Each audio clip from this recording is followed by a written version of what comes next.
Yes, so we are live on the YouTube. So here we go. Good morning, friends. Welcome back to Saturday morning meeting. After one-off physical meeting last Saturday at KGP Children Hospital. Thanks to Jagdish Bhai for hosting that meeting and Kiran Bhai for having briefed us on Epicon conference that he had attended a couple of months back. So today we have a very interesting topic and a very well-known speaker. Dr. Geeti Maheshwari is actually not new to Baroda, Saturday Club of Baroda. She has been here a couple of times earlier also. But to formally introduce her, she is MD Microbiology and she is a very well-known microbiologist in Vadodara. She was trained at Lady Harding Medical College, New Delhi. Presently, she is working with Dr. Toprani Advanced Lab System, and she has worked extensively on clinical samples and tuberculosis, and has established a state-of-art TB lab at Toprani's laboratory. Her focus areas are TB diagnostic, lab strengthening, and antimicrobial resistance. She is Secretary, Society of Respiratory Medicine, Baroda Chase Group. This is a brief introduction, but I must say personally, on a personal note, that she has been a very microbiologist who interacts with the clinicians. She asks for what is happening to the patient, then she discusses the outcomes and tries to relate the clinical conditions with her microbiological finding. This is something not very commonly found these days. So this is my personal experience, and thank you, Dr. Geeti, for always helping us in coming to a diagnosis. So welcome to Saturday Club morning meeting again. And now the stage is yours for about 40-45 minutes, where she'll be speaking on multiplex PCR, a syndromic testing approach. So over to you, Dr. Geeti. Yes, thank you, sir, for the kind introduction. And I'll just start sharing my screen.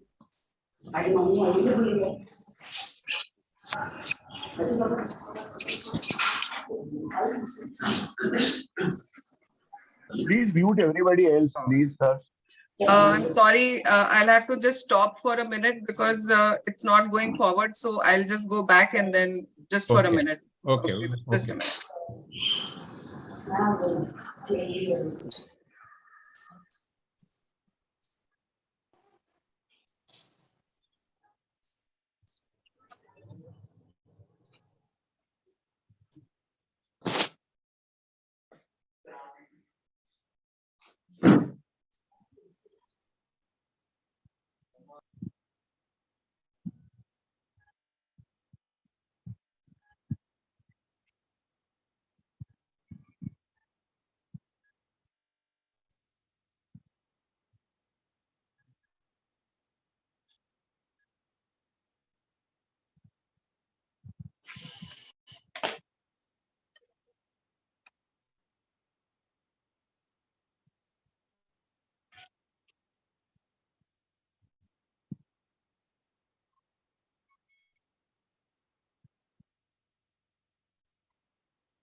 So you can see this now? Yes, yes. Make it big screen. Yeah.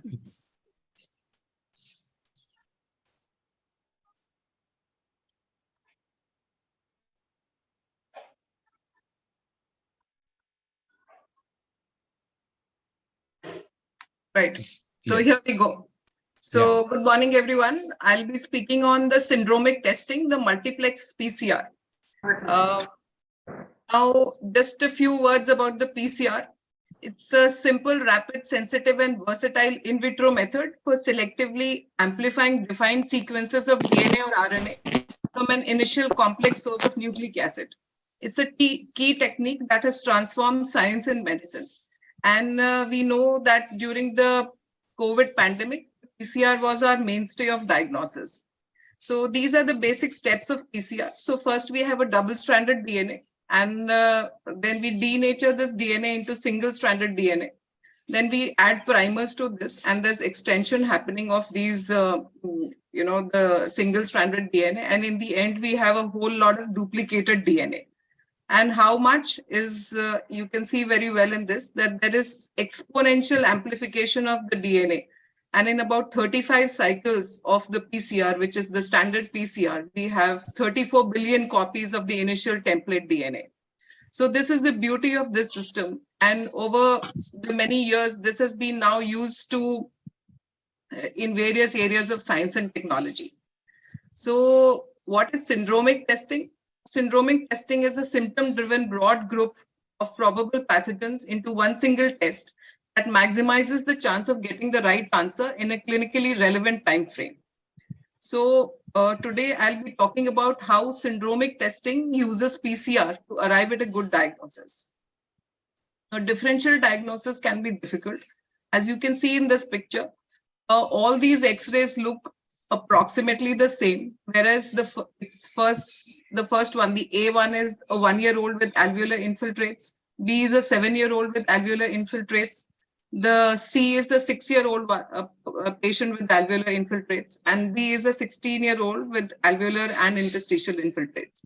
But just see, these are all caused by different viruses. So there's human rhinovirus in A, human metapneumovirus in B, the C is enterovirus, and the D is an adenovirus. So the same picture can be caused by different viruses. So a lot of diagnostic tools are available to us for diagnosing all these diseases. Now, these tools are all time consuming. The traditional tools are time consuming, they're labor intensive, they're technically complex, they give a very low yield, they lack sensitivity or specificity. There are huge costs and overheads, and there's limited coverage. And these are all confounded by overlapping symptomatology and the need to order multiple tests specific for suspected organisms and the unavailability of tests for many organisms. So this is what the laboratory is dealing with, tests which are time consuming, labor intensive, and of course, the diseases which are changing all over the years. So what do we have? The traditional testing and the syndromic testing. So in traditional testing, we have one sample from which we order multiple tests. And these tests take hours to days. And all the reports come in different pages, and you have to correlate everything together. And the patient stays a little longer in the hospital. Now, what happens in syndromic testing? You have one sample, you have one comprehensive test, and the test stays only about an hour or so. And you have multiple results only in one report, and this improves patient management. So what is the FilmArray? The basically syndromic testing is got about by FilmArray, which is the BioFire system in short form we call it. It is a multiplex PCR. It's one system and it is fully integrated. So it integrates all the sample preparation, the sample amplification, and the detection of the PCR. Now, how do you set up a FilmArray system? This is very easy to do. So one thing, any technology needs to be introduced to the lab, it has to be easy, because we all have a very complex number of technologies which are already available to us in terms of traditional PCRs. And with more and more the cost of labor going up and technicians difficult to find, anything which is easily adaptable has to be really easy to do. So as you can see in the following slides, that this system is very easy to do, and it's only about 2 minutes of hands-on time. So this is how you do it. It's so easy to do. You can see in the next slide. So you load the system into the pouches inserted into the loading block. Then in the next step,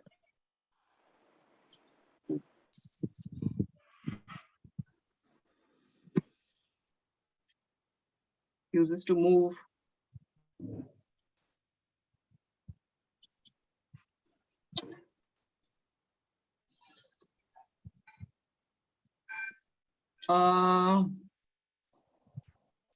So what you can do, Dr. Geeti, is Yes, go sir. out of the slideshow and just show us as the smaller screen. That's okay.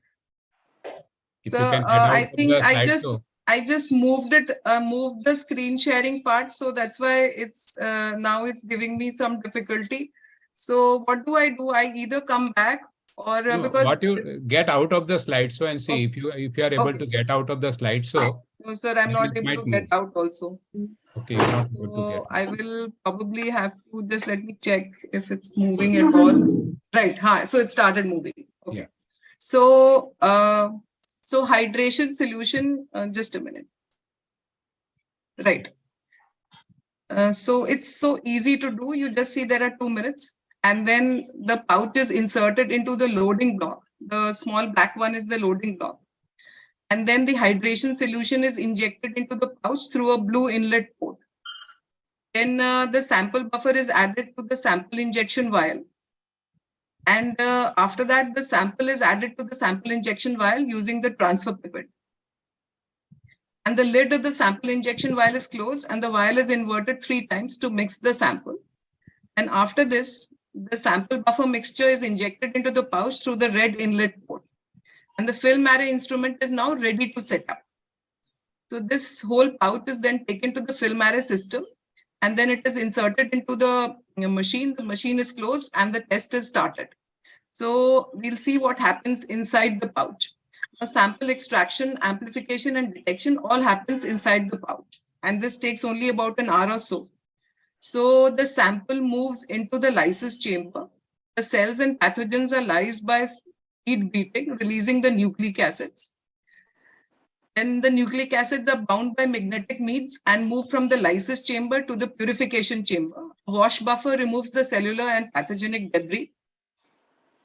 Then an elution buffer removes the purified nucleic acids from the magnetic beads. The nucleic acids move to the first stage PCR chamber, and reverse transcriptase converts the target RNA to DNA, followed by a high order multiplex PCR. The products from the first stage PCR are diluted to remove any remaining PCR primers. And the first stage PCR products are added to fresh master mix and are aliquoted into each well of the array. Now, once each well is pre-spotted with a single pair of second stage PCR primers, resulting in specific amplification of target DNA. A fluorescent double-stranded DNA binding dye monitors each reaction. Film array performs a melt to confirm the presence or absence of assay-specific temperature signatures of the second stage PCR product for each well in the array. This multiple wells which you can see is the array. And how is the pathogen identified? In order for an organism to be identified as positive, 2 out of 3 wells must be positive with a melt peak. Melting peaks must fall within their assay-specific temperature range. Melting peaks must be significantly similar to each other, and both internal controls must pass. So this is how the whole process happens. This is all inside the pouch, and nothing is touched by the human hand. And this takes just about an hour. So in the BioFire film array, we have various panels. So I'll be talking about these panels, which ones are the ones which we can use in our day-to-day practice. So the first is a meningitis encephalitis panel. It's called the ME panel. And in this, there is one test which has 14 targets, and it takes just 1 hour to do. So you can see that these are all the bacteria, the viruses, and the yeast which can be targeted in this panel. So mainly the bacteria which cause meningitis encephalitis in the community are Streptococcus pneumoniae, Neisseria meningitidis, Haemophilus influenzae, Streptococcus agalactiae, E. coli K1, and Listeria monocytogenes. The common viruses being cytomegalovirus, enterovirus, herpes simplex virus 1 and 2, human herpes virus 6, human pericovirus, and the varicella zoster virus, and Cryptococcus neoformans or gattai as the yeast. So all these 14 targets are targeted from one single sample at one go. So what do you need? You need a sample of CSF, which is collected by lumbar puncture. This is sample need not be centrifuged, just sent to the lab as soon as possible in the cold, of course. And this we can store this up to 1 day at room temperature and 7 days at 2 to 8 degrees centigrade. So even if somebody needs the test at a later time, they can call up the lab and say, okay, just add this biofire test to the sample of CSF which we have collected yesterday. But of course, if anybody suspects meningitis, it's best to do this as fast as possible to get the best out of this test. And traditionally, what has been happening is that when we get a sample of CSF, we still do this, but initially this was the only pathway which we had. So CSF, we do a CSF examination, we do a cell count, protein, sugars. We put up the sample for various cultures, for bacterial culture, fungal culture, viral cultures. We don't have, of course, but then those also can be done. Gram stain and India ink preparation for look for any cryptococcus, a rapid latex agglutination test for checking any latex agglutination for various pathogens, and a traditional PCR. So all these tests we used to order, and all these reports used to come at various times, and there was kind of a large number of reports which the clinician had to see when the reports finally came to him. So with the meningitis encephalitis panel, all these various bacteria and viruses get tested at one go. So you just get one report. So it's really a beautiful test, and in 1 hour you have all the results with you. And who should get tested? Very young infants, the elderly patients, immunocompromised patients, adolescents, travelers, and children and adults. So anybody who's suspected of having a community-acquired meningitis encephalitis needs to be tested by this panel. And as you can see in this slide, that the FILMARRAY panel dramatically improves time to diagnostic results. So this is the main advantage of it, that it is so fast and it is so accurate. So standard methods of bacterial detection take 74 hours, because you put up the culture, you'll grow some bacteria the next day because they're scanty. Sometimes you don't even grow them on day one. The next day again, they might grow, might not grow. And then another day for the sensitivity. So you have 74 hours for standard methods of bacterial detection. Compared to that, you have FILMARRAY, which takes only 2 hours. And for viral detection, now that's really difficult because there are various PCRs available for the viral detection. There's no viral culture available. And the various PCRs, so you have to order separately for HSV PCR, you have to order separately for cytomegalovirus PCR. So all these things would take so much time and so much money. And in this, you can just do it all this in just 2 hours. So this is the beauty of this test. And this is completely revolutionized, it's revolutionized how much you can do to a CSF sample. So another panel which is available to us is the respiratory sample, a respiratory panel. And in this, there is 22 targets, and you just do this in one test for in an hour or so.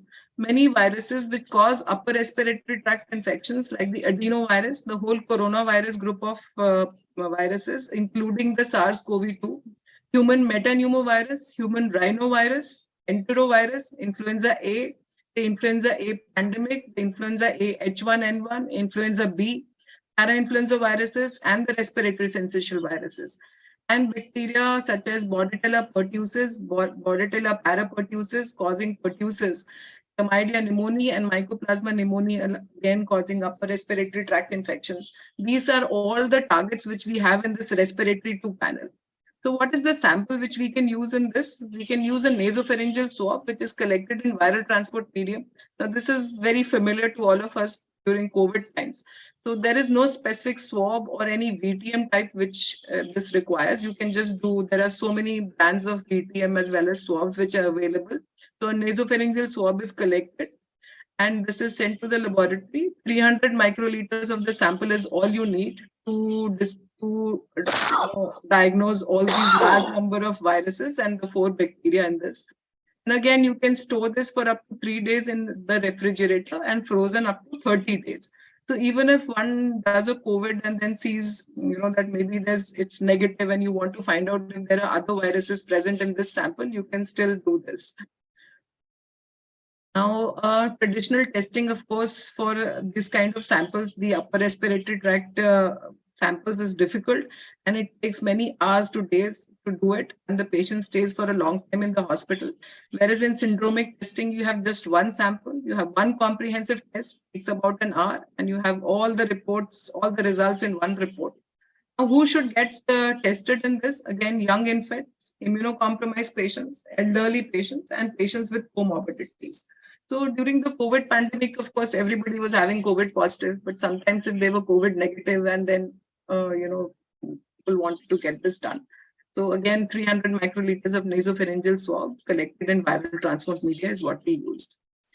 And of course, as a lot of thing has gone into the how much saving one can do over the ICU days, the duration of antibiotic use, we can use decrease from 3.2 days to 2.7 days.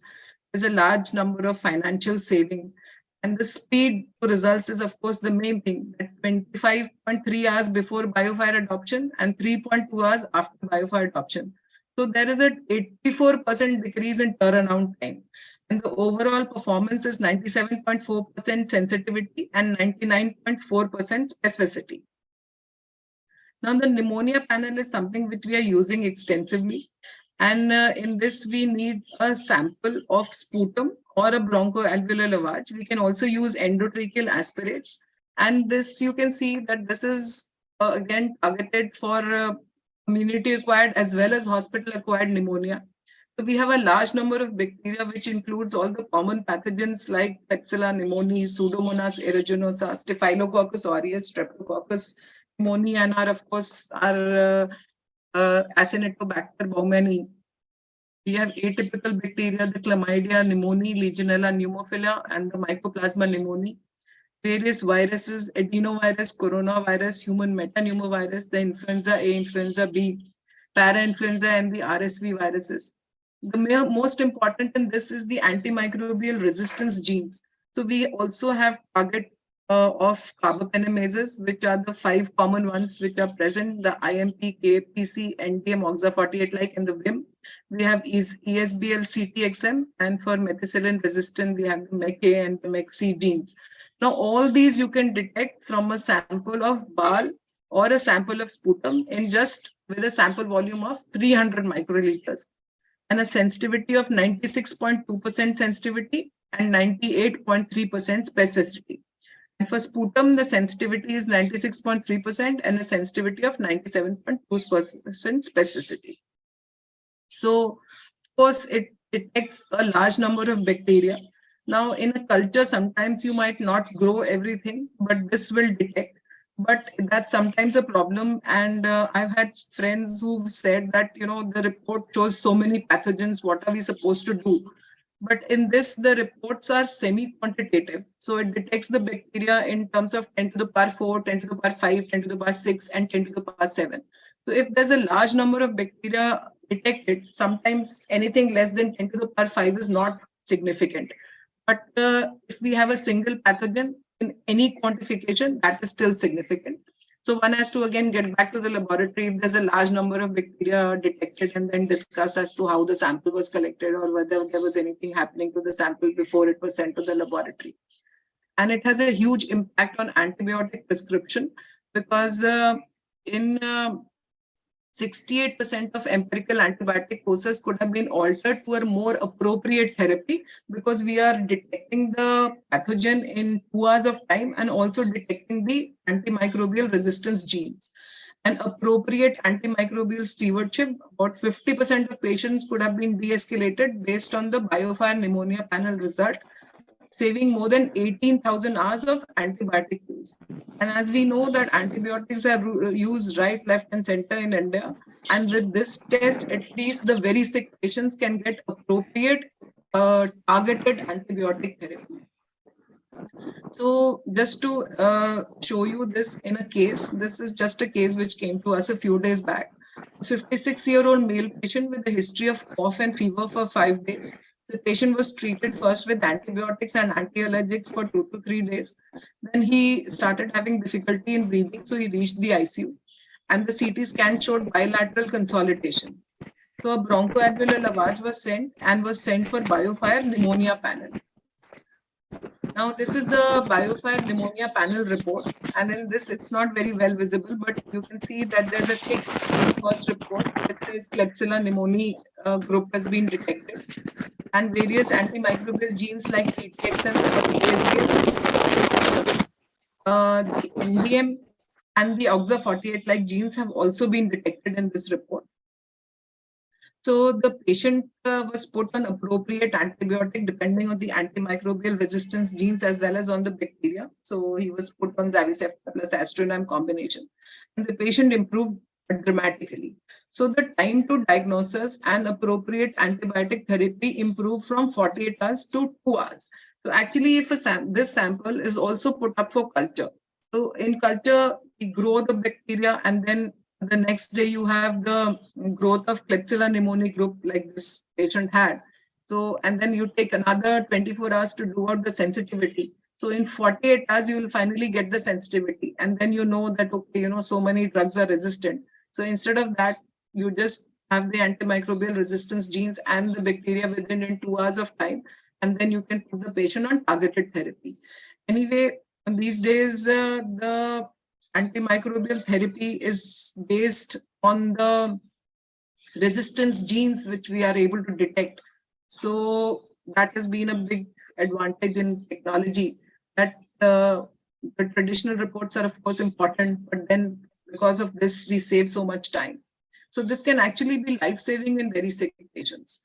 So I was actually talking to some clinician friends, and they said that in Delhi, in one of the big hospitals, they do this test as in all the patients who've undergone a BAL for infective process. So and they're just so used to it, and it's a beautiful test, and because of mainly how much life it can save. Now we have another panel, which is the GI panel, and this you can see there are many bacteria, viruses, and parasites which are detected in this. Now the bacteria, some of them like the Campylobacter, the Clostridium difficile, the Plasmonas shigelloides, and Vibrio, Yersinia enteropolitica, and the various types of E. coli and Shigella. These are pathogens in GI. Of course, these are detected, and viruses like the adenovirus, astrovirus, norovirus, rotavirus, sapovirus, and parasites like Cryptosporidium, Cyclospora, Entamoeba, and Giardia. Now, all these are detected again from a small sample of stool, which is 200 microliters. The performance is 98.5% sensitivity and 99.2% specificity. So with stool samples, having worked in the laboratory, one knows that when you get a sample of stool, it's really difficult to isolate all these bacteria because you need a large number of different kinds of media. So things like Plasmonas, Campylobacter, Yersinia, we've never ever isolated. So the chances of actually isolating any of these, and also once you have the E. coli, also you never know which variety it is, whether it is enteroaggregative, enteropathogenic, enterotoxigenic. And even for organisms like Salmonella and Shigella, you need at least 48 hours for them to be identified well enough. Because the viruses you cannot pick up from a stool sample in cultures. And again, for them, you have to order separate PCRs. You order a PCR for rotavirus, for norovirus. So again, for stool samples, it is really a very good test. And the diagnostic challenges, as I just spoke, that the complex pathophysiology of diarrhea, and there are dozens of potential infectious agents with overlapping symptoms because everybody just has diarrhea, and several complex and time-consuming diagnostics that lack sensitivity. And of course, there are epidemiological changes. So the syndromic testing will help us to improve diagnosis. It's a one comprehensive test, and it again gives you results which are very fast. So all the problems of stool testing is really overcome by this test. So again, because of changing epidemiology, we know that rotavirus and Salmonella are no longer the leading viral and bacterial GI pathogens in Europe. And actually, as you can see that in this slide, the FilmArray GI panel identified 54.4% more pathogens, 54.4% pathogens as compared to 18.1% as according to the local protocol. And there are so many more pathogens which were identified by the GI panel. Now the blood culture panel, now this is again really a very beautiful test because of the large number of targets which it has. So there are 43 targets in the blood culture identification panel. It's called the BCID panel. And this gram-positive bacteria, gram-negative bacteria, yeast, and of course, a large number of antimicrobial resistance genes. Now, like I said, now these days therapies, depending on which kind of resistance genes are being detected. So this test again requires a positive blood culture media. So the only drawback is that you need a positive blood culture in this. Again, 200 microliters of the sample volume, 98% sensitivity and 99.9% specificity because it's already in a blood culture bottle. So this is how the lab flow goes, that first you draw blood and you put it into a blood culture bottle. And once the blood culture bottle beeps positive, you make out a gram stain. And then you put this into a film array machine. And then otherwise you also do the standard testing of, you grow it and then you do the antimicrobial sensitivity. Whereas if you put it in film array system, then in approximately 1 hour, you know that the pathogen, what is the pathogen ID, as you can see, or you can just detect just about everything. And of course, you also know which are the resistance genes. So this is how things go.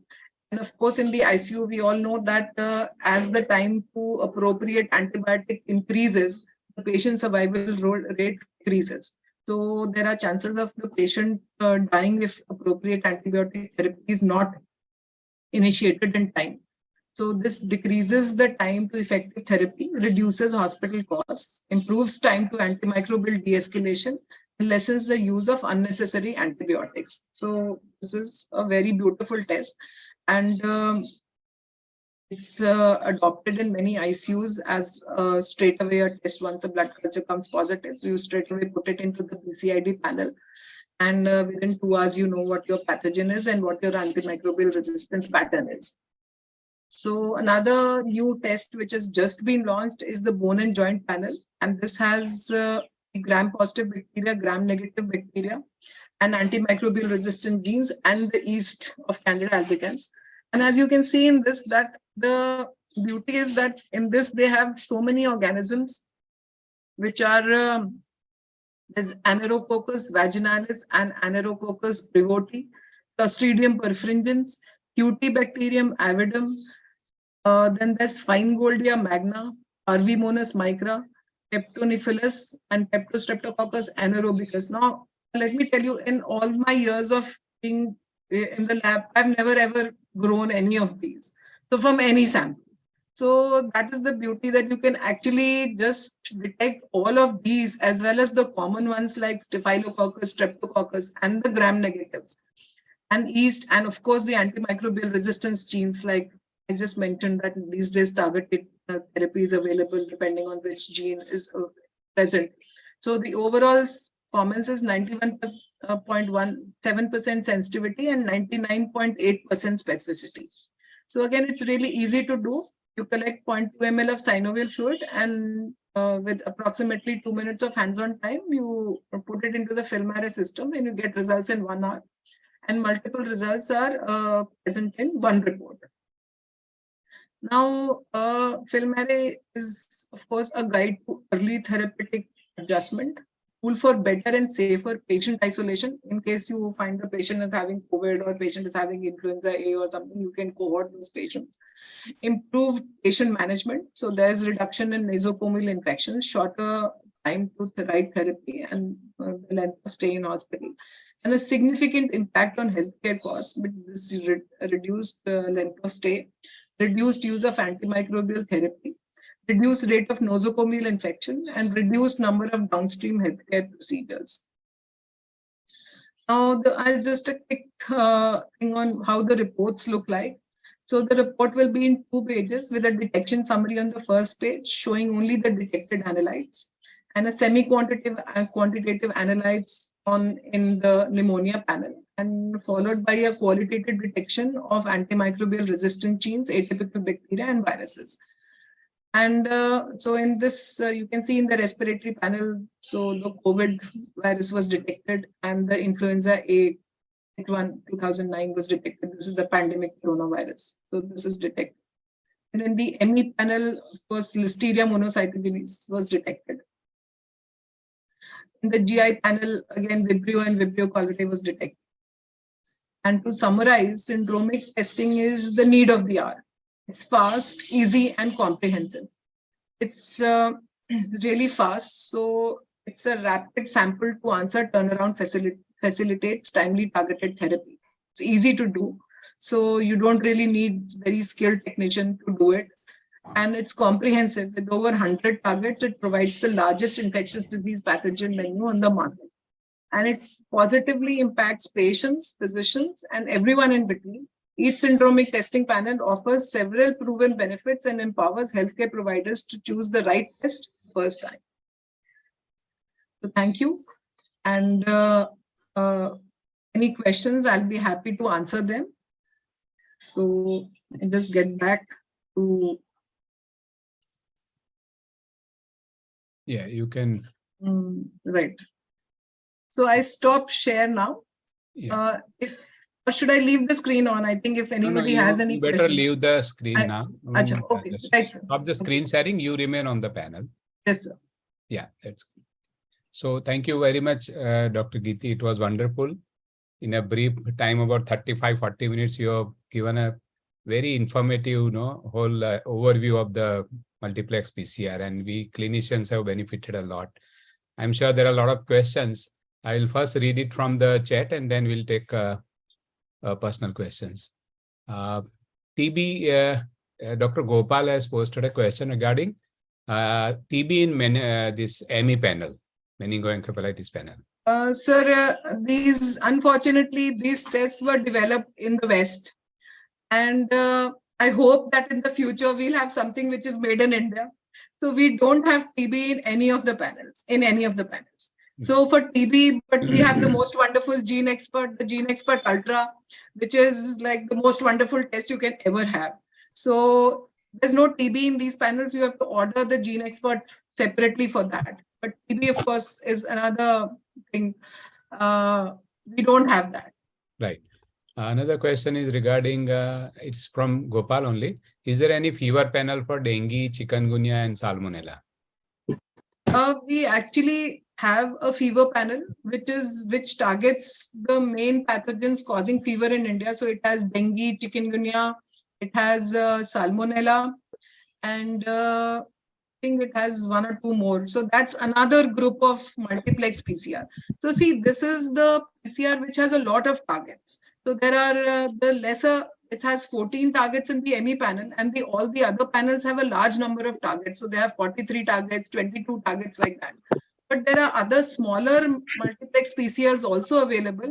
We have quite a few with us. So there's one febrile illness panel also that has salmonella, it has dengue, it has chikungunya, and I think it has one or two more. I don't remember exactly, but that is available. Dr. Geeti, as I understand, all panels do not have this drug-resistant gene detection, right? Right. Okay. So in salmonella, you won't get a sensitivity report. I mean, resistance report. Sir, actually, in salmonella, fortunately, the resistance as of now is not that much. So in recent times, we've started seeing there are some resistant isolates, and the resistance is mediated probably through the ESBL. So maybe if it has the common, like I think you mean the BCID panel. So once you have the BCID panel and you detect the salmonella, then probably if the resistance to salmonella is mediated by the CTXM genes, it will be picked up. But if there are some other genes, then not. Okay. No, I was not meaning BCID. I was meaning the routine PCR in which you get salmonella. As Gopal was asking about fever panel. No, sir, there in you that don't there get is no. There you don't get, sir, right? No, you don't get. Okay. So another question is, just a minute, I'll go up. What is the cost of all these panels? Sir, the cost is a lot, but it's not a lot, I would say. It's the cost is high. I'll just tell you how much it is. But when you actually compare the time which the patient spends in the ICU and the speed of this test, so in the whole process of things, I think the cost is very much justified. We are charging 17,500 for the ME panel, and the other panels are for 19,000 or 19,500 something. So the pneumonia panel is 19,500, and the respiratory panel is, I think, either 17 or 19. The ME panel is 17,500. Yeah, it remains a topic for discussion because Yes, we see a lot of institutes are doing it routinely. So we people, common general pediatricians who do not do it routinely, we feel little deprived, and we do it very judiciously, not to impose a lot of cost on the patient. So we use our own discretion. We don't go uniformly asking for BioFire in all patients. Another question is from Dr. Sarbani, and that is, in pediatrics, can we do respiratory panel from gastric lavage?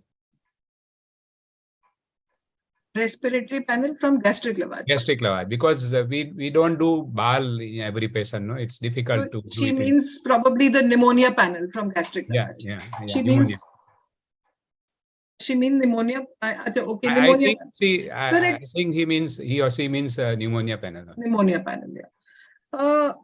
Sir, actually, probably yes. I don't know, but because the company is very specific, because everything is so automated and it's in this small pouch, and you can't actually manipulate anything. Because otherwise, when you do traditional PCRs, and you can actually tweak the extraction a little bit, So like it's different for different kinds of samples, the extraction process. The PCR process is the same, but the extraction process is different.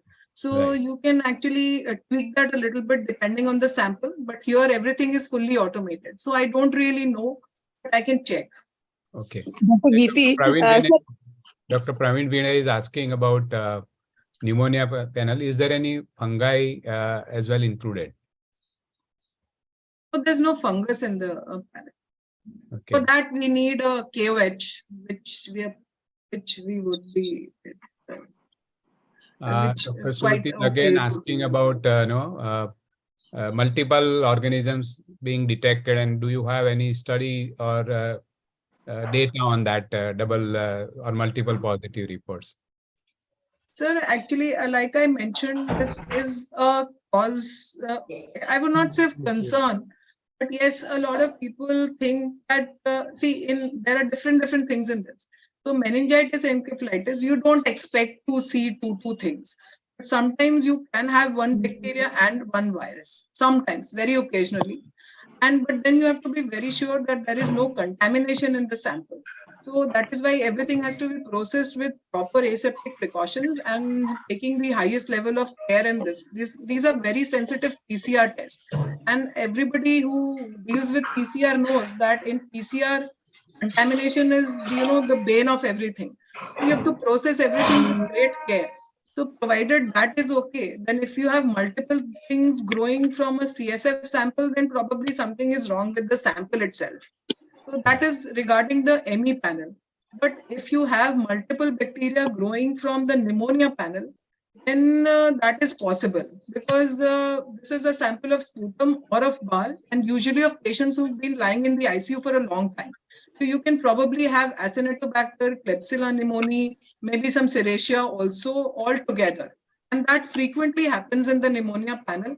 And like I said, the quantification is also important. So anything less than 10 to the power 5, we probably think that this is just a colonizer. Anything more than 10 to the power 5, 10 to the power 6, 10 to the power 7 is definitely pathogenic.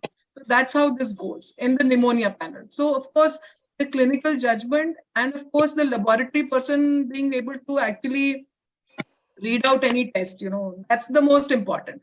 Otherwise, any machine can churn out results. That's for anybody to do.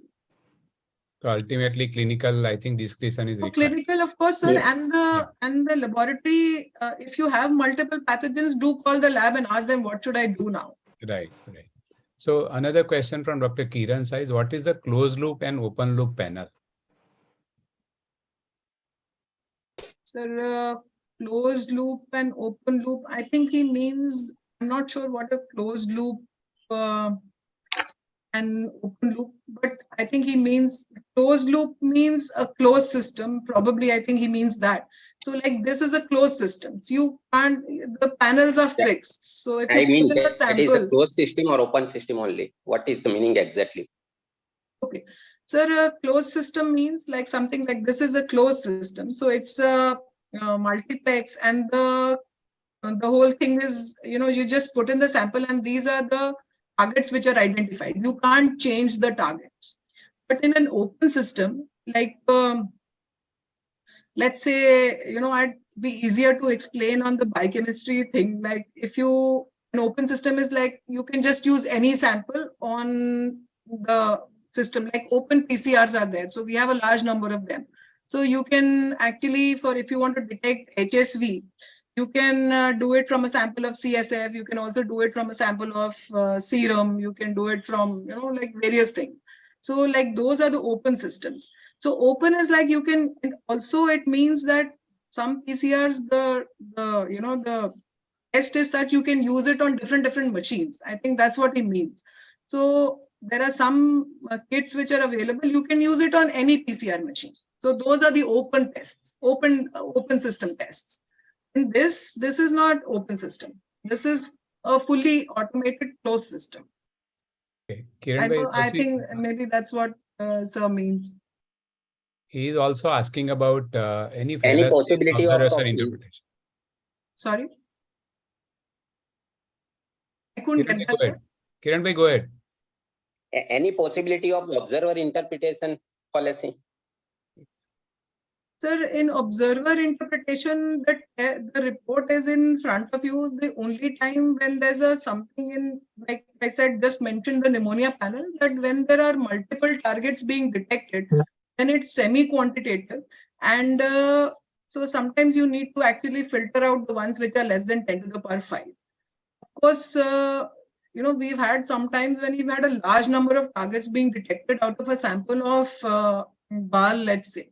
And then you go back to the laboratory, you go back to the clinician, and then you realize that they did the BAL a day back and they kept it at room temperature. And then all the bacteria grew so much, and then everything was being detected at, like horrific reports. So that is something. So that is the only user interpretation kind of thing. So in case we sometimes we sometimes see a large number of targets being detected. Like I said, it's best to get back to the laboratory and also, to be careful of the sample which they are sending. The sample is the most important thing in the microbiology lab. It's, it's like you give us whatever and we'll just, we'll just grow anything. So grow or detect anything. So you have to be careful in what you are sending to the laboratory and how well it is transported. So my whole day is spent in, what sample is it? I've just called just about all of you at some point of time and asked as to what sample was this, when was this collected, what is the clinical background. So that's how the laboratory works. So that's the one thing about this. Okay. Dr. Manoj has asked about, after collection of sample, how should it be stored and transported? How early should we process and after what time it cannot be processed? Something which you have already mentioned in your talk. I've already mentioned that. But you can repeat it, madam. Sir, it's like the faster the better for all samples. And of course, as soon as you collect any samples, except for CSF, which has very delicate organisms like the Streptococcus pneumoniae and Haemophilus influenzae, which will die with any exposure to cold. And we also need to do our traditional tests of culture and sensitivity maybe at a later date.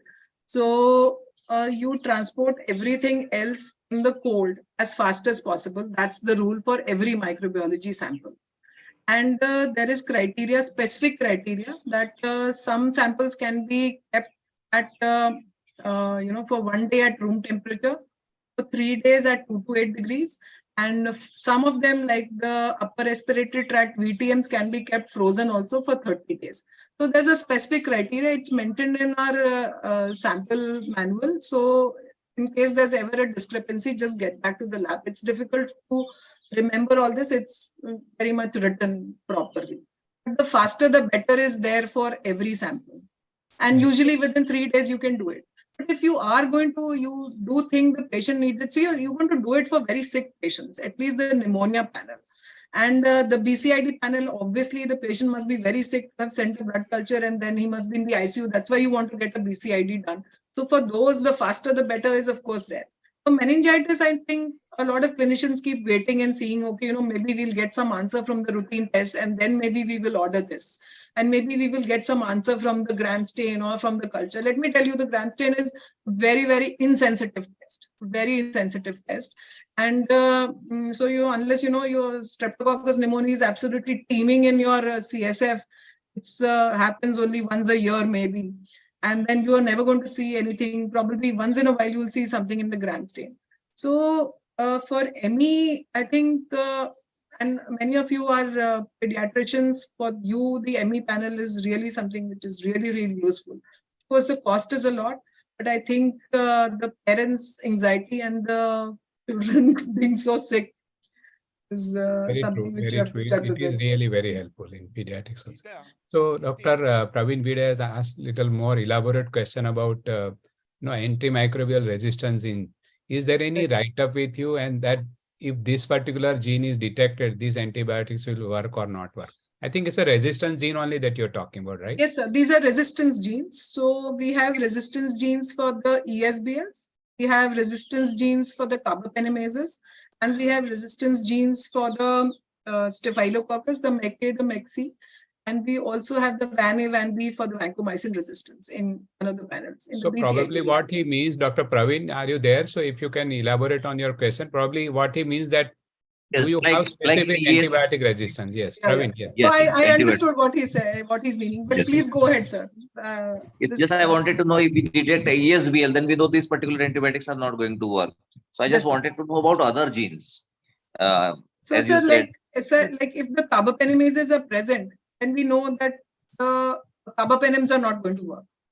Okay. If it's a methicillin resistant, the MECA, the MECC are detected, then we know that it's a methicillin resistant Staph aureus.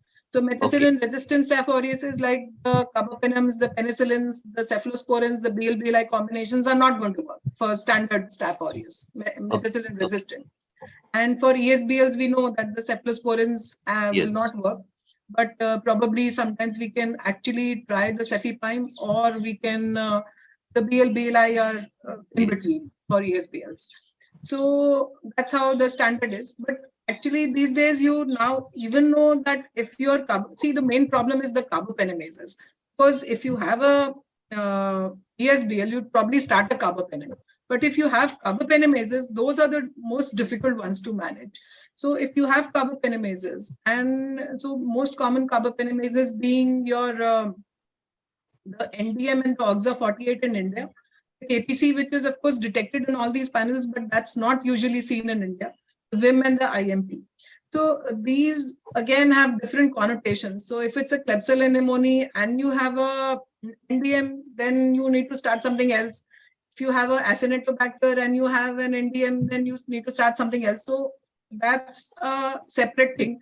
And I think maybe one of the intensivists, of course, we know it, but how exactly they juggle with this is a whole realm of infectious disease. Thank you. Dr. Jagdish is down. We have finished the chat question. I will take up those who have raised hand. Dr. Jagdish has been there for a long time. To introduce Jagdish, he is a pediatrician working with Manipal Hospital, Bangalore, and a very well-known academician in our academy. So Jagdish, your questions. Thank you, Satish Bhai. Brilliant lecture, madam. Thank you so much. Just wanted to touch on 2-3 points. One is that the current PCR-based diagnosis is skewed entirely towards IP testing because of the cost, and second, it is not point of care. So there are some innovations happening in India. The first one, as you might already know, is the one about the TB diagnosis by TrueNat from Goa. So we are actually looking at doing a small trial on a TrueNat-based system to look at the common respiratory viral pathogens. And we are initiating that trial in shortly now, basically because we feel that one, these machines like BioFire are one Western oriented. Second, they are not cheap. Third is that they need a lot of infrastructure to run. Whereas if you have a simple PCR machine which can be put at any district or headquarters, then you could get a quick diagnosis of a respiratory pathogen. Initially, we are starting with respiratory, but over time, maybe GI also will come in to help us with a diagnosis of viral versus bacterial, because I think antimicrobial stewardship is the need of the hour. So this is what we are looking at. And we are working with this company to try and see whether we can develop an indigenous model of this. So this is one point. The second is PCR again is extremely useful for research. For example, if we want to look at the serotype of pneumococcus, which is causing a particular, epidemic infection, then there are reference laboratories which are available, which will do the testing free for you to look at the serotype which is causing the outbreak. So these are some of my these things. So third is I may contact you some other time for a probable collaboration to look at the data that we generate. So thank you, ma'am. Right. Thank you, sir. Thank you. Sir, like I said in the beginning, we'd be extremely happy to have an Indian multiplex PCR system, which would be cheaper and which would, target all the Indian pathogens. That would be really wonderful. And like sir said, it's of course point of care is what we need. And actually, I think Manipal Hospital in the main the Udupi Manipal, they had put up this BioFair machine in their outpatient, because their outpatient was so difficult to, it takes time to go from one building to another building to the microbiology laboratory, then do the sample, So I think initially, I remember that they had put the test very near the OPD, so they were getting such beautiful results, at point of care near the emergency department. So point of care is very much required, and if maybe in the future we have a smaller machine. Mall Bio, sir, is really it's small, but it's difficult to handle, sir. It's the chips are not so easy to use. I've personally use those, but it's not that it can be done, but you definitely require a good trained technician to do that. So let's see how things go. Yes, ma'am. I think that feedback was very useful, because I think let me get back to the team at Mobio and tell them that this was the feedback, so that they can start looking at how to simplify it. Right, sir. Yeah. My question to both Dr. Geeti and Dr. Jagdish is regarding the role of this BioFire multiplex in the current situation of last 3-4 months, where we are getting multiple viral infections. And in various groups, I find that some institutes do it routinely. I mean, how justified are we? And how can we best use this in this scenario? Dr. Jagdish and then Dr. Geeti, please. Yeah, so I think what a very, very valid question, Satish bhai. What is important is that, like for example, you have a child who's running fever on 6th day with very high fever with obvious upper respiratory symptoms. You don't know, and the CRP is high, so you don't know what to do with this patient. And then whether to, empirically start antibiotics, or whether to just wait and watch. So we have been doing a very simplified version of PCR, which just detects about 4 viruses. We are looking at influenza, para-influenza, adeno, and RSV. So these are the 4 viruses which is done through a test which is not very expensive. We are looking at around about this cost around 6,500 or 6,000 rupees. So this will help us in explaining to the patient also that this is probably viral and you just need to wait it out. Otherwise, and if it is influenza, you can even start oseltamivir, even though it is best given in the first 2 days. Even if you give it at 5-6 days, it may make a difference. So I think this is the way we are using it right now. But of course, we need to refine this and not use it routinely, but only in those who don't settle after the first 3-4 days, still running high fever. Then we have to communicate to the patient and also look whether we need to do anything further. So these are some of the things we look at. Upper respiratory, lower respiratory, of course, is a different ballgame altogether. Right, agree. Dr. Geeti, your comment on this? Yeah, sir, like Dr. Jagdish said, we are also doing the same thing. So we also have a multiplex, a smaller multiplex. So again, we have, actually there are a lot of panels available like this. So we have one which has got influenza A, and influenza A has the subtypes of influenza A pandemic, influenza A H1N1, and influenza A H3N2. And it also has influenza B. And there's another one which has the influenza A with subtypes, influenza B and RSV. So there are various combinations available in the market. And actually, the Sarkar being so omnipresent on the laboratories for testing, so they said no, you have to do it at 3,500. And so we are running this at 3,500. There are other panels also available, also on the GeneXpert platform. Now, I love the GeneXpert platform because it's so easy to do. And traditional PCRs, of course, require the whole 5-room setup of PCRs. So for laboratories like us, we have the entire molecular setup. So you just send the sample and then the technician will take care of it. But for smaller laboratories, the whole PCR is difficult because, like I mentioned, you need a room for extraction, you need a room for sample opening, you need a room for the PCR master mix, you need a room for the template addition, you need a room for PCR process and analyzing everything. So it's a whole 5-room process, and for constraints of space and everything, it's really difficult to manage. So also the GeneXpert also has about 2 to 3 other different kinds of flu testing. So they have one which has got flu A, flu B, and this, I think they have COVID along with it. And they have another one with flu A, flu B, RSV. And I think there's adenovirus also somewhere in one of these. So there are a lot of different kinds of influenza panels for a smaller cost.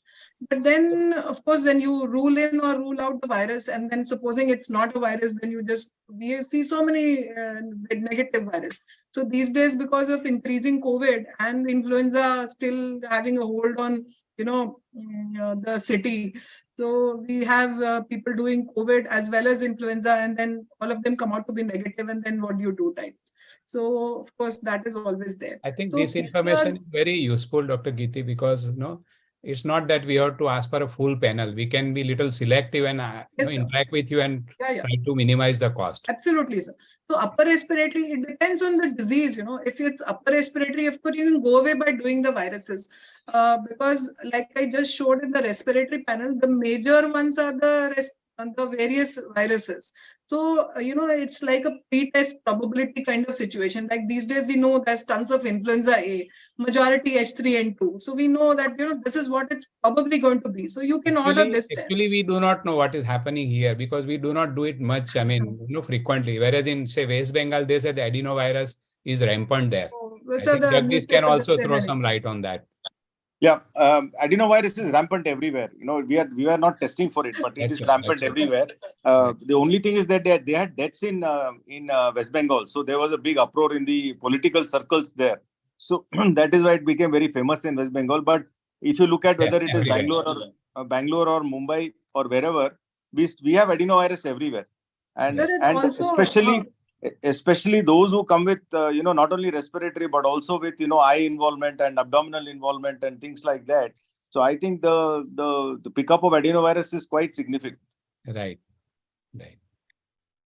So that was a very wonderful session. The talk as well as the post-talk interaction was also very, very useful and informative. So I believe we can. Dr. Sant, you want to say something? Yes, last word.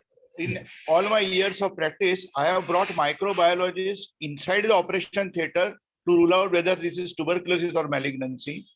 We have taken blood culture from 2 sides plus diabetic foot tissue culture, then subtracted it with the help of microbiology. So the lesson today is that microbiology has to come into direct clinical practice. Only then we'll be able to diagnose. The importance of BioFire is time, which can save life. That is my only comment. Thank you for that comment.